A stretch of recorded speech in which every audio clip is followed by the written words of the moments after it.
consciousness. This is our last week speaking on this topic.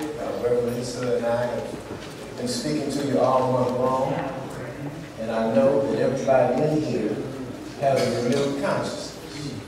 I know that the way you were thinking yesterday is not the way you're thinking today. That's right. And I know the way you're thinking today is not the way you're going to be processing things tomorrow. Because every day offers you a new opportunity to get better.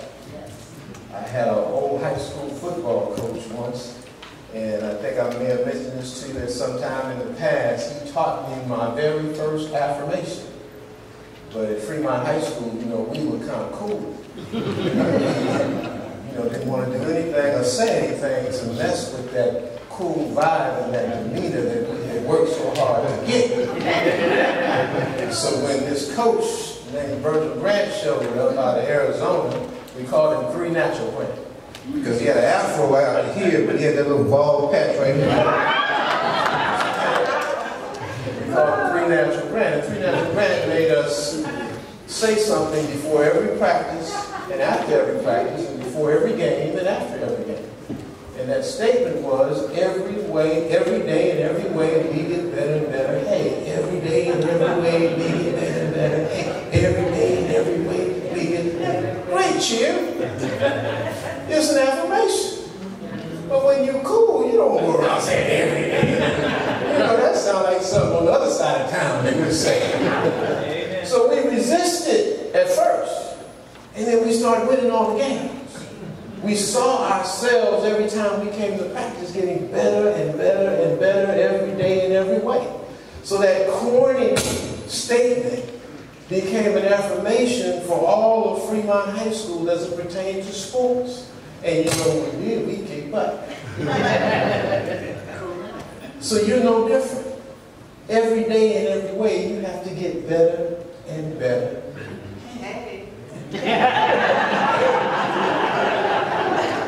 How do you do that?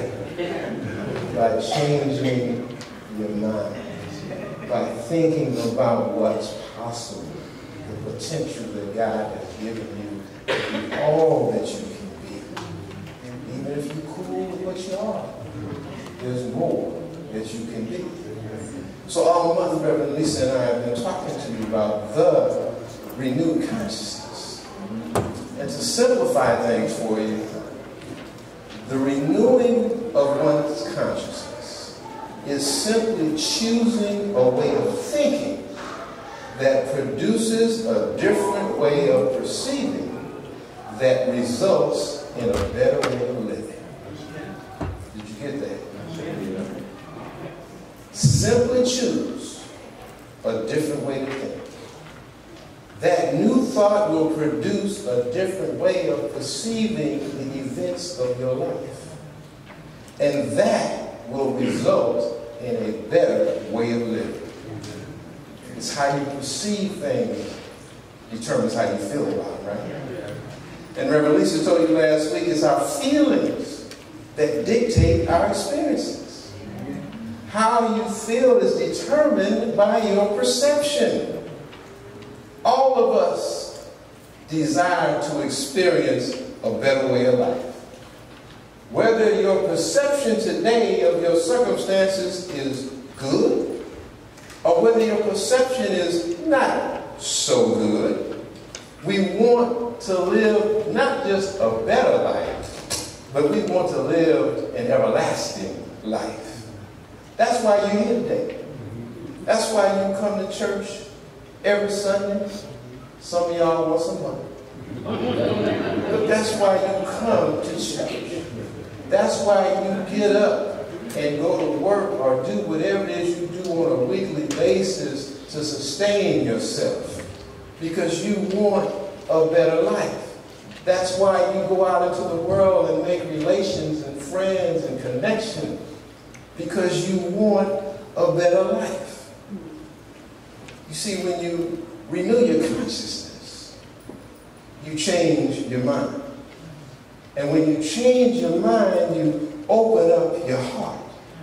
And when you open up a heart, it allows you to achieve the desires within that heart. Renewed consciousness, by the way, is not really a new way of thinking. It's actually the original way of thinking. It's actually recalling, recapturing, regaining the right mind that resulted in the spiritual creation that brought you here in physical form. It's the renewed consciousness we had before we got stuck on our external self. See, we all were created by a spiritual consciousness that didn't know anything about all the trials and tribulations and negative stuff that you've been experiencing. The reason we experience these things is because we got enamored with what we saw.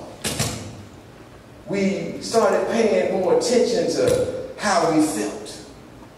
We got caught up in our sensory pleasures. And we got so caught up and enamored with what we saw in the mirror and how something made us feel, we forgot what was required to maintain all the things that we want to experience in this life. You see, it's the spiritual essence within us. If it doesn't get the glory, if it doesn't get the appreciation, if it doesn't get the recognition that it deserves and requires, the outer expression won't represent the total truth of your being. You see, when the inside of the fruit is right, if you don't change your mind, if you don't reestablish a new consciousness, eventually that right inside will affect the skin, and the skin will start to reveal your inner imperfections. You know how you get them rashes all of a sudden? Guess what those rashes are? And I know they got a bunch of medical terms for it. But anytime your skin breaks out, that's a result of what? The impurities inside trying to get out. That's all it is. Now they call it what? An emphysema. They call it what you want to call it. Excellent. What I said?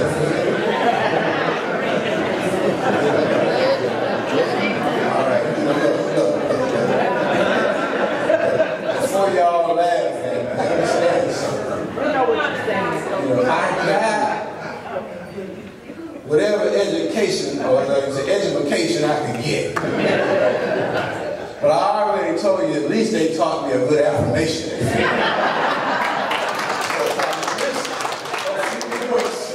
In English class, forgive me.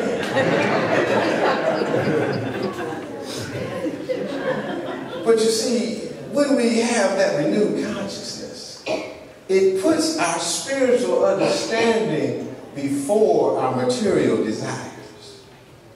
You see, you're more, much more, than what you see in the mirror. You're much more than what you own and what you possess. You're more than the degrees that you hold or the vocations that you've chosen for your life. What you truly are, you are a divine mind. You are a virgin soul. You are an ethereal body. What you objectively think impresses your subconscious soul and manifests as the expression of your life. The perfect mind in holy matrimony with the pure heart gives birth to a new idea, the renewed consciousness, which is the Christ mind. See, the core message that Reverend Lisa and I want you to begin your year with is simply this. We are all evolving. We are all in need of embracing and acquiring the renewed consciousness. The renewed consciousness, however, is an inside job. It has nothing to do with all this external stuff. You must make peace within before you can exhibit that smile that you have, that glow that you have without. We've been telling you all month long that we're not talking about a renewed consciousness. We're not simply talking about renewing your consciousness. We're talking about the renewed consciousness. I mentioned to you last time that that article, the, makes whatever comes after a little bit more important. An original idea can be covered up by the clutter from your past and the doubt about your future. Oh yeah, you came in here tight, as they say.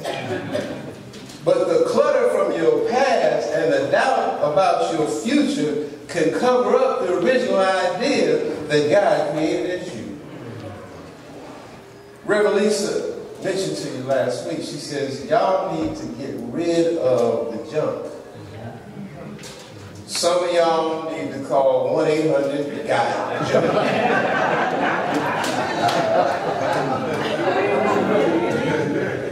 Because too many of y'all are just hiding the mess in the closet. Too many of y'all is just sweeping your mess under a rug. You're not letting it go. You're carrying it with you. And when somebody takes a close look at you, oh yeah, you put on some finery. You're looking good on the outside.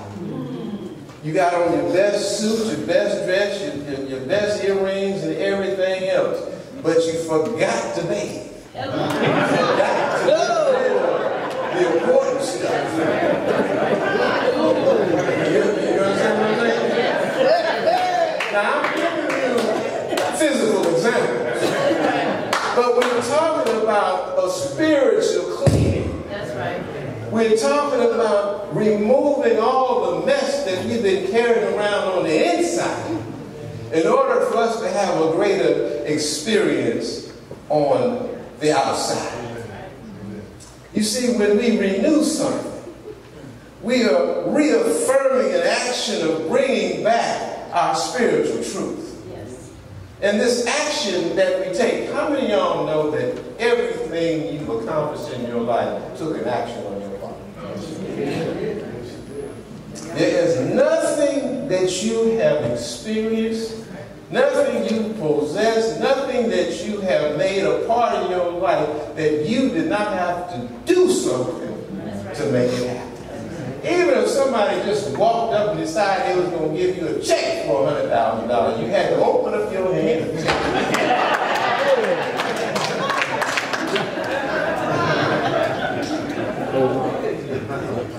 So there's a great acronym for that word, action. And it's any change that improves one's nature. Any change that improves one's nature. That's an action. If it improves you, if it's a change that you make that improves your nature, improves your character, makes you a better person, has you doing the right thing instead of the wrong thing, that's an action that's affirmative. Our consciousness is simply the awareness of your existence and the thoughts regarding that existence. I'm going to tell you what I told you last time because I want you never to forget it. The renewed consciousness is one that embodies higher ideas.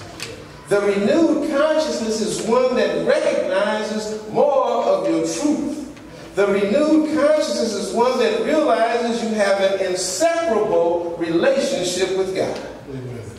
When you achieve that higher level of consciousness, the more boundless your thinking becomes. You don't have any limitations put on yourself, and you don't allow nobody else to put limitations on you.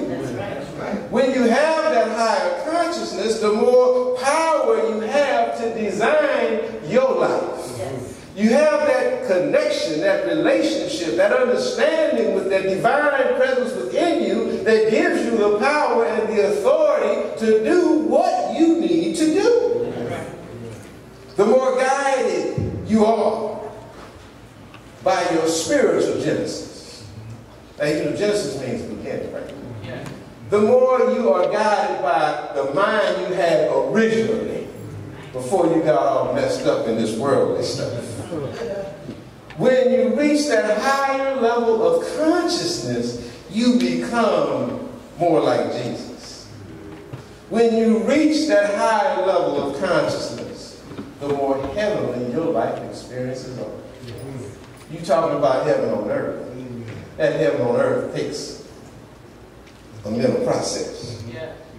It takes a new attitude. It takes you making a change in the way you perceive things. You see, that renewed consciousness takes us back to the spiritual perfect beginning, that total recall that tells you and exposes to you what your true relationship with God is.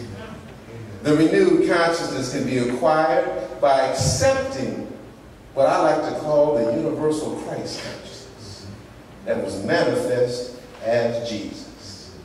You see, when you accept Christ, all your actions are in his name. Now, before you metaphysicians get your panties all in a bunch, like you're talking so much about Jesus, remember, when I say the name of Jesus, I'm talking about the nature of Jesus. I'm talking about understanding that you have the same authority that Jesus had. You see, when you renew your consciousness, all your actions are in the nature of Jesus. Somebody came up and asked me, what do you mean, Reverend Jerrold? I said, act like he acted. Talk like he talked. Believe and have faith like he did. Forgive somebody like he did. Love everybody unconditionally like he did.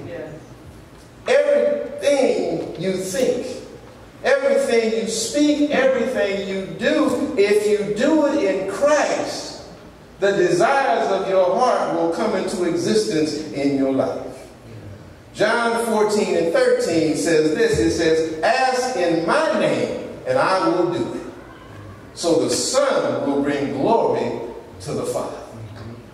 So if you're asking, if you're seeking in the nature of Jesus, you will be able to speak your word and it'll come to pass just like he did. He goes on to say, John 15:16, he says, you did not choose me.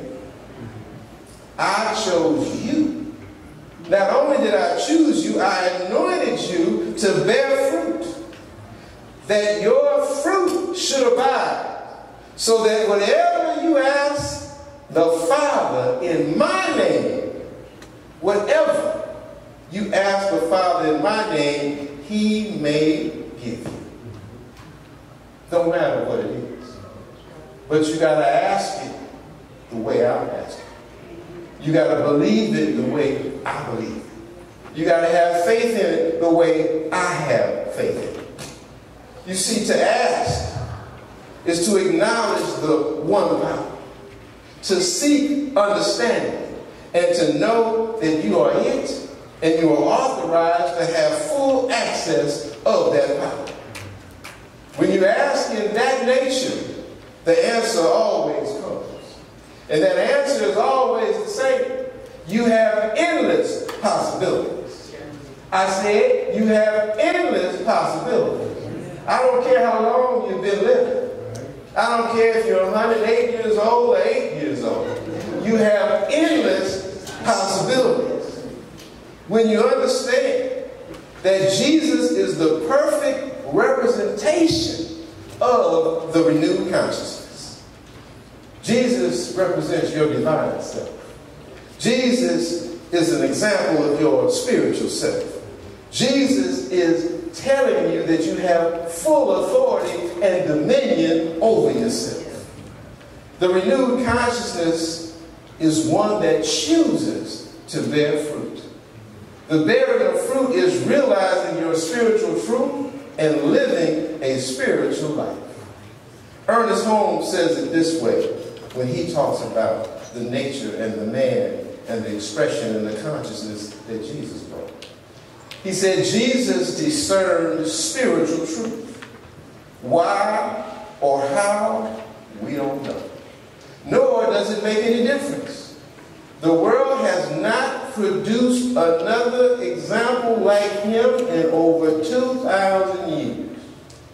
And until it does, he must receive a unique place in human character. Now, what is Ernest Holmes telling me? He's telling you that you can choose whoever you want to choose to emulate your life. You can pick whoever you want to pick to think like. A lot of kids grew up saying, I want to be like Mike. I grew up saying I want to be like William Hicks. But when I got a renewed consciousness, when I understand what it took for me to be whatever it is I'm meant to be, I started thinking I wanted to be like Jesus. Jesus only called on one thing. Jesus only acknowledged one thing. He only prayed as one thing. And that was the Father, the Creator. That seed idea that made everything. And he gave us a good example when he gave us that parable in Luke where he talked about what to do with those ideas that you have and what not to do with those ideas that you have. He referred to those ideas, he referred to that thought process as seeds. He told you that the seed is the creative idea inherent in the Word of God.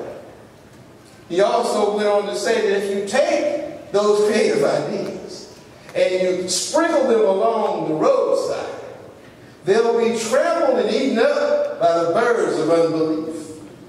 He said if you take your creativity, if you take all the potential that I've put inside of you and you throw it down on some rocks, there won't be anywhere for the roots to go. If the roots can't go down, they can't get the moisture out of the ground. And if they can't get the water, they have no potential. And they'll be dried up by your lack of faith. That's right. He said if you take those ideas, if you take that new understanding that is yours to have, and you throw it amongst some weeds and some thistles, they'll get choked out by all that worrying that you're doing. They'll be choked out by your desire for riches versus the worldly ideas versus a spiritual understanding. So he said very simply, and if you read it, it makes common sense. He says, plant your seeds in good ground. That good ground is a purified soil. Because when you plant those ideas in a pure subconscious mind, it's going to bear fruit for you. It's going to produce a spiritual life for your household. That household is not this edifice that you're sitting in. That household is your spiritual body, your real church, in which you're able to realize the realization of your truth. Yes. So when we plant our seeds in high consciousness, we get these ideas that can be matured and massaged and produced in our life. And we do that through our prayer work and through our meditation. But if you don't change your thinking, if you don't change your speaking, if you don't change what you're doing, your asking will fall on deaf ears. Now before you get it twisted, I'm not talking about God ain't going to hear your prayer. The deaf ears I'm talking about are your ears. You see, God doesn't just respond to some and not others. He hears every request, but we don't hear the answer. You see, your prayer is not answered because God didn't respond to you. Your prayer goes unanswered because you don't respond to God. Ernest Holmes says it this way. He says the answer to your prayer is the prayer, the movement of thought within the mind of the one praying. We respond to God by corresponding with God. You can't commune with the Father if you have unbelief. That's right. You can't sit down and listen and get the full message of what God has for you if you have a lack of faith. That's right. You can't hear Him speaking if you're too busy worrying all the time and you're too busy trying to preoccupy yourself with all these worldly ideas. Right. This is the last time we're going to talk about this subject for a while. Reverend Lisa asked you to spend a little time in the introduction of your textbook. Now, I always do, but I won't ask you today who did that. You know, got no excuse not to do it. Books are available. Alan, did you bring one to give away today? Alan will give you one. Just raise your hand. Alan will give you one. You don't have the ability to go get it. That's how committed he is to renewing your consciousness. You see, she told you to read the introduction. You see, because the thing itself is what allows us to recapitulate. Look that one up since y'all picked that one.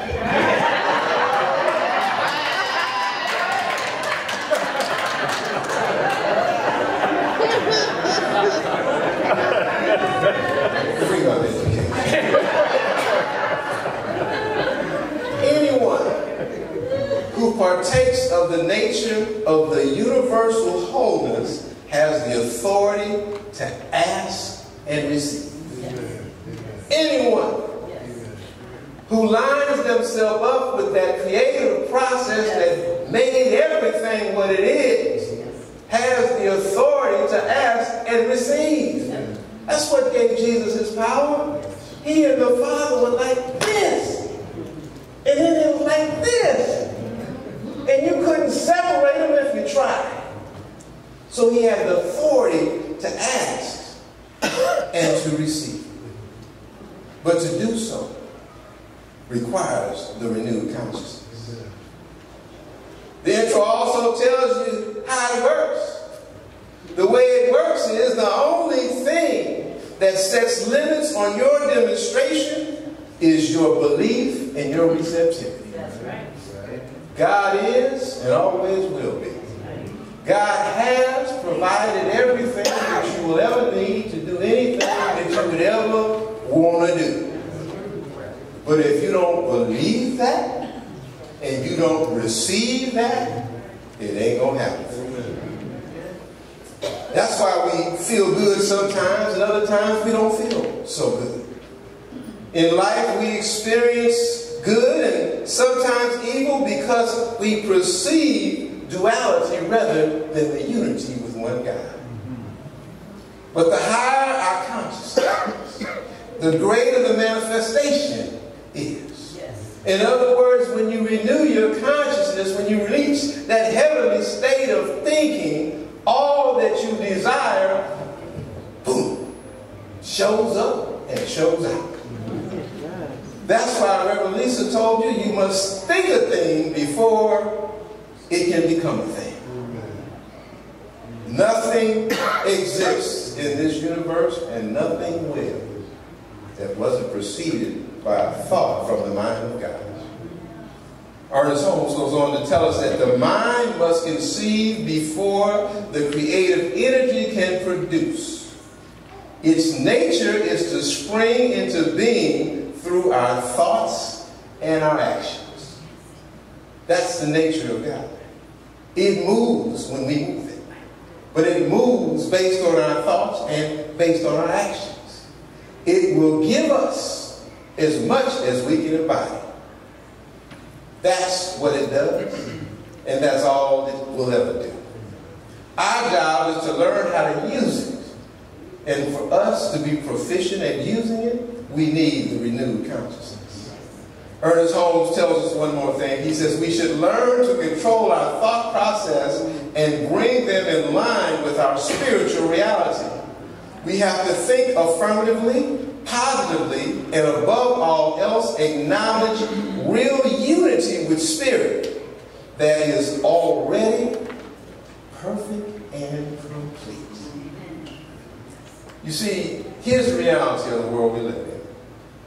Without false ideas, there would be no negative conditions.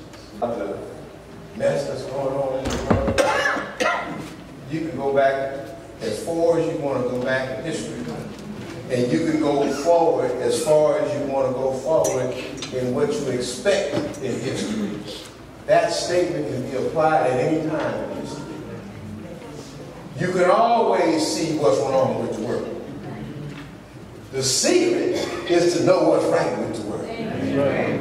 You can complain about who who's in the White House, you complain about who's getting laid off, you can complain about what's going on down the street and all the noise that your neighbors making when they have a party. You can find something wrong with each and every one sitting in this room right now. But the renewed consciousness, when it looks out amongst you, all they see is whole, perfect, and complete beings. All they see is somebody, no matter where they are, somebody that has the ability to unite with God and go further. That's why, without false ideas, there are negative conditions. The only way to eliminate those thoughts that are contrary to the mind of God is the renewed consciousness. Now, I know it's just me, but all of us were born in a renewed consciousness. We came into this world as babies, and we were just as innocent as you can be. But somewhere in our growing up, we started to observe our surroundings. And as we begin to observe our surroundings, we start to pick up a bunch of bad habits from other folks. But if you're like me, you started out going to Sunday school every Sunday. You started out paying so much attention in what the Sunday school teacher had to say and what the preacher had to say that you excelled to the point where you were like, you know, the golden child in the Sunday school class. Oh, your mama started you out right. But by the time you got to be 17, 18, 19, and through your 20s, and maybe tell the truth into your early 30s, you got caught up in the world around you. You started to feel some things that you didn't want to let go. You started to obtain some things that you felt made you important. You started to partake of some substances that you felt made you feel good. And I'm not the only one. Don't look at me like I'm the only one. Some of y'all did some of the same stuff. Some of y'all are still doing something.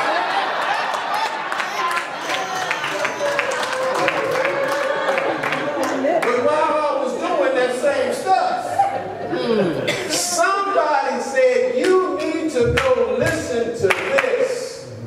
You need to go hear this. And that this was a philosophy that did what? Changed my thinking. And all of a sudden, all of that stuff, having all the cars, having all the women, having all the stuff in your life, it ceased to have the meaning that it had. The next thing I knew, I was a religious science practitioner. The next thing I knew, I was an ordained minister. The next thing I knew, I was an alcohol and drug counselor. The next thing I knew, I was doing everything I could to make sure you did what? Live a better life.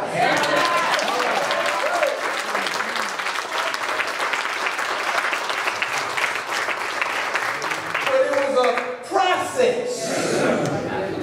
We all start out on holy ground. But when it rains the material goodies that this life has to offer, the ground can get a little muddy. So I'm going to tell you a little bit about somebody that we all admire and respect. But he went through the same process that we all went through.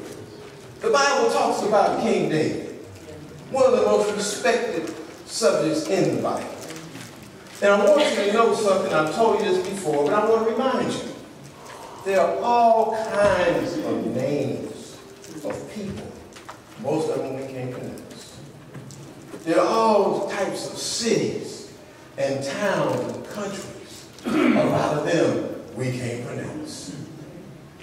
But every name in this book refers to an aspect of you. Every single one of them.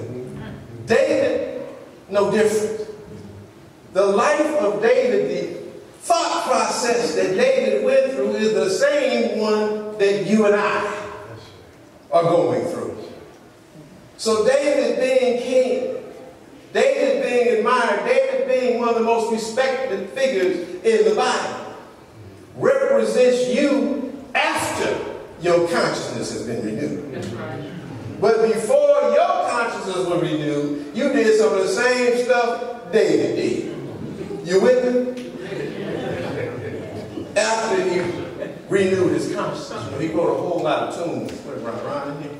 He wrote a whole lot of songs, a whole lot of poems. And most of them were in a prayerful demeanor.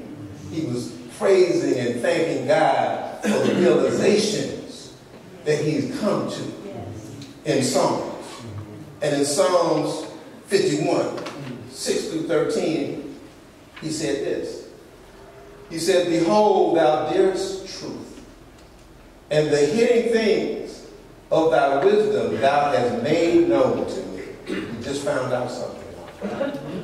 He says, sprinkle me with hyssop. If you don't know what hyssop is, that's an herb that they used to use to purify things. So he said, sprinkle me with hyssop, and I shall be clean. He said, wash me, and I shall wither than snow. Satisfy me with thy joy and thy gladness, that my broken spirit may rejoice. Turn thy face away from thy sins and blot out mine iniquities. Create in me a clean heart, O God, and renew a right spirit within me. Cast me not away from my presence, and take not thy Holy Spirit from me. Restore to me the joy and the salvation, and uphold me with thy glorious spirit. Then I shall teach transgressors the way. He's helping somebody now. And sinners shall be converted unto thee. Deliver me from bloodshed, O God. Thou God of my salvation, my tongue shall sing aloud thy righteousness. That was David when he was coming into himself. He was understanding that some of the stuff he might have participated in the past might not have been right. And he's giving God the honor and the glory. He's telling God that I have awakened to my truth. He's asking God and thanking God for purifying his soul. He's acknowledging that only through this relationship with God is he going to be able to bring joy into his life. He's telling God, I'm going to leave all of my error thinking behind, because I now have a clean heart. I now have a renewed spirit. I now want to stay locked in and unified with your presence.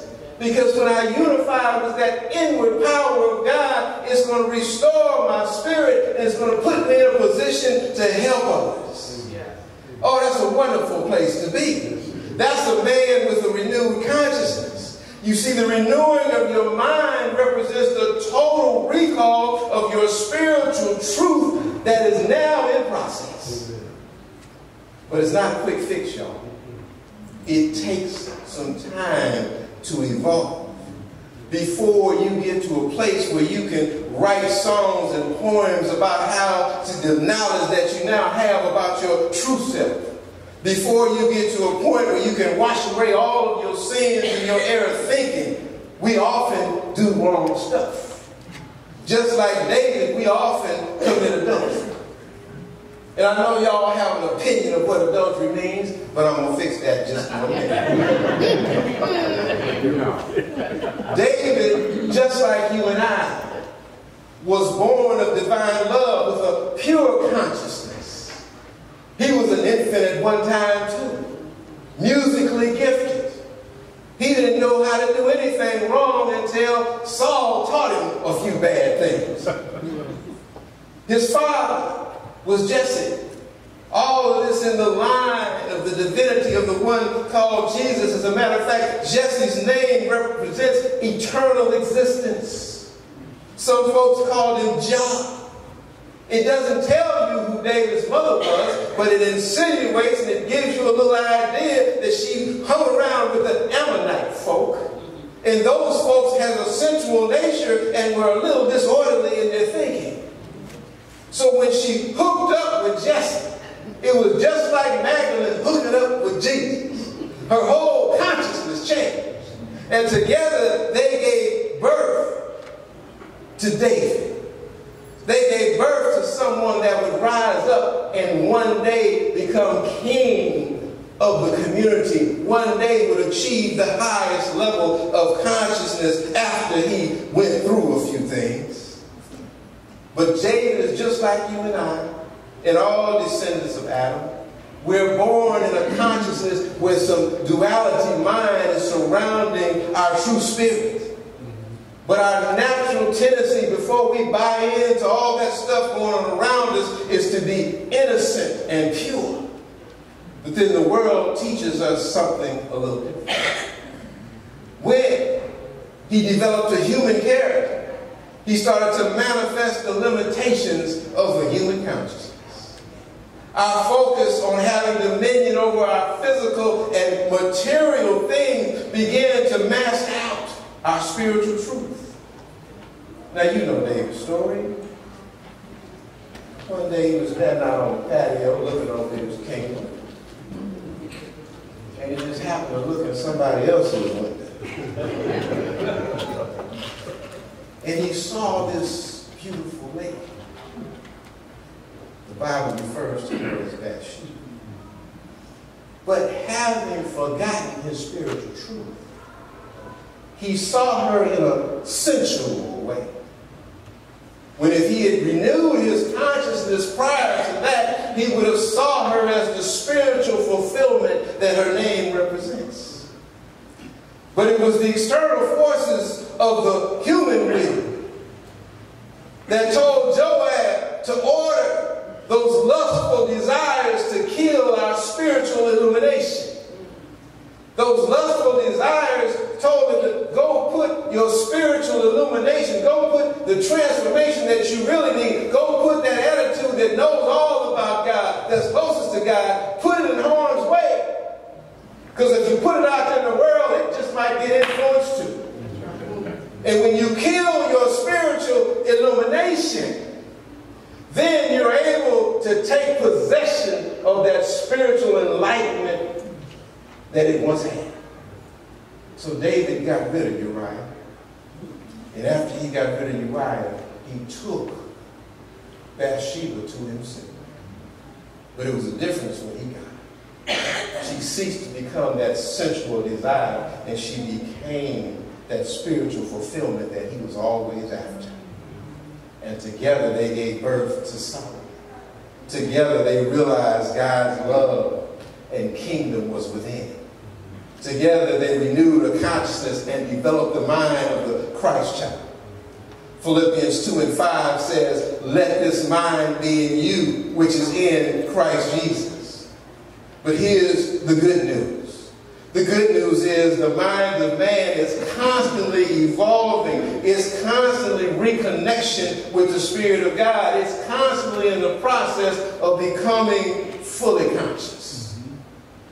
Think about how you used to live. Think about how you're living now. You used to ride a horse and buggy. You drove up here today in a Mercedes. You used to go out inside with a club and hit the animal over the head and cut his carcass off and throw him in a pit. Now you push a microwave button and steak ready in about 10 minutes. Man's consciousness is always evolving. It always will evolve. All you have to do is, what's that website, Modern something? Modern No, not Modern Family. It's where you can go and everything that's new inventions, new types of weapons, new types. Modern, everything is done better than it was before. It's an upgrade. What is it? Modern Touch. Whatever it is.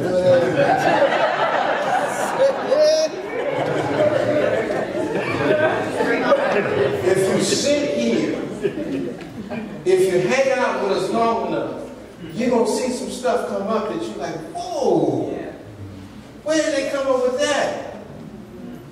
That's the mind of God ever expanding. They're going to, and probably already have, come up with cures for a whole lot of what ails you. And as soon as it's economically beneficial, they're going to let you have it. But the mind of God is constantly evolving. So it's up to us to stay fully conscious. It's up to us to renew our approach to this thing so we can go along for the ride. So as things start to evolve, as things start to unfold, as new ideas come into this universe, you benefit. But you benefit mostly by the new idea of yourself. You benefit mostly by knowing that just like all these fabulous things come into play in the material world, if you focus on your inward spiritual reconnection with God, those same things will come into play in the spiritual world. And if they come into play in the spiritual world, they have to manifest in your material world.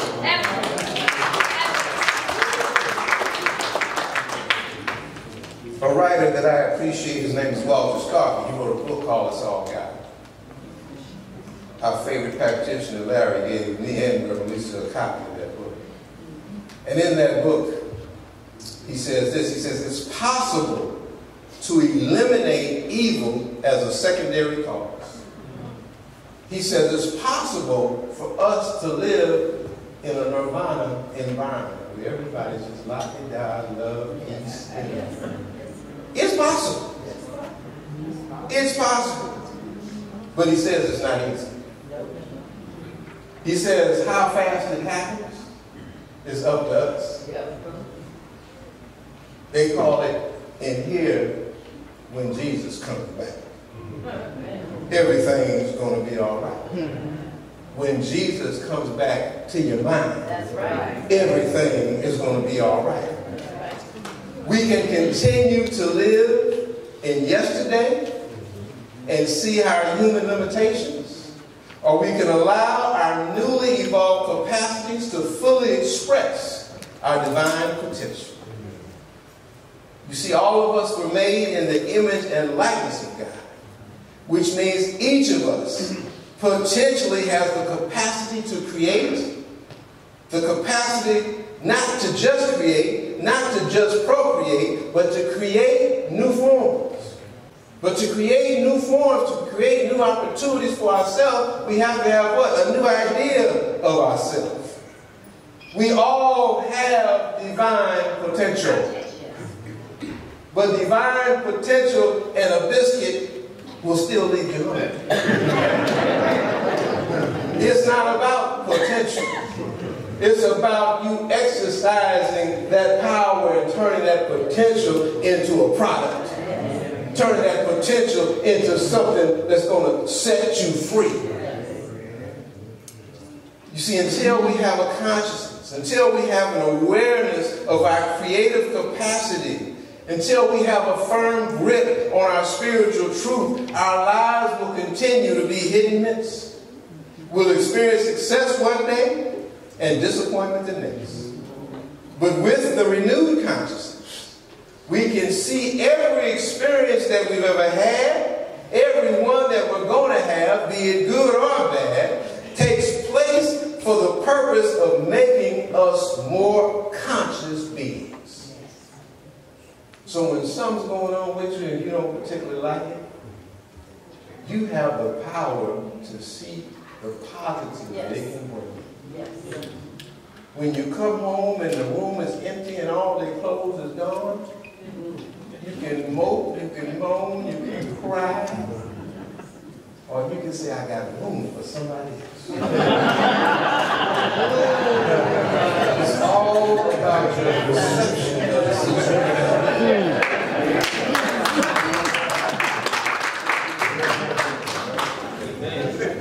Everything that happens, every moment of your life brings you closer to the realization of what it means to be made in the image and likeness of God.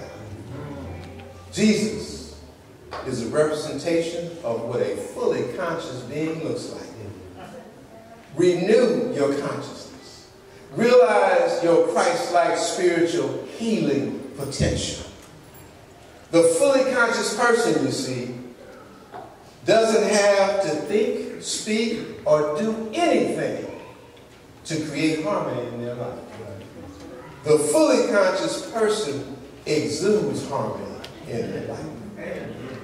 See, when you realize the renewed consciousness, when you got it all together, when you are truly all that in a bag of chips, you don't have to tell anybody anything. You don't have to look forward to how other folk are going to look at you or experience you or judge you. All you have to do is walk in the room. And when you walk in the room, somebody's going to feel your presence. Somebody is going to be drawn to you. Somebody's going to be locked in and attached to you because you have achieved that perfect harmony, that perfect peace within you. So as soon as you enter their presence, they're going to start to feel better. They're going to start to believe a little bit more. They're going to see that being happy, being in love with yourself, being in love with God, being able to unconditionally love other folk, that's the key to all the success that you ever want to have. The renewed consciousness. In order to get there, we have a long way to go. But the good news is we have an eternity to make it happen. Your journey, my journey, our journey together. From this day forward, the preacher said, we promise to love, honor, and obey. Love yourself. Honor your relationship with God. Obey the spiritual truth that He put within you. All of that requires one thing and one thing only. The renewed consciousness. That's right. God bless you. Amen.